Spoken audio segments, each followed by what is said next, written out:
ప్రభువు నామమున అందరికీ శుభోదయం. ఈరోజు దేవుని వాగ్దానము ఏమనగా, యోహాను సువార్త 5వ అధ్యాయము 36వ వచనము. అయితే యోహాను సాక్ష్యము కంటే నాకెక్కువైన సాక్ష్యము కలదు. అదేమనినా నేను నెరవేర్చుటకే తండ్రి ఏ క్రియలను నాకిచ్చియున్నాడో నేను చేయుచున్న ఆ క్రియలే తండ్రి నన్ను పంపియున్నాడని నన్ను గూర్చి సాక్ష్యమిచ్చుచున్నవి. సహోదరి సహోదరులారా, మనుషులను వారు చేసే పనులను బట్టి తెలుసుకోవచ్చు.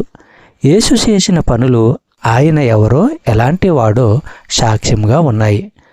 అపోస్తలుల కార్యములు 2వ అధ్యాయము 22వ వచనము మనము పరిశీలించినట్లయితే, ఇశ్రాయేలు వారలారా, ఈ మాటలు వినుడి. దేవుడు నజరేయుడగు యేసు చేత అద్భుతములను మహత్కార్యములను సూచక క్రియలను మీ మధ్యను చేయించి ఆయనను తన వలన మెప్పు పొందిన వానిగా మీకు కనబరచెను. ఇది మీరే ఎరుగుదురు. చెప్పబడిన వాగ్దానము దేవుడు దీవించి ఆశీర్వదించును గాక. ఆమేన్.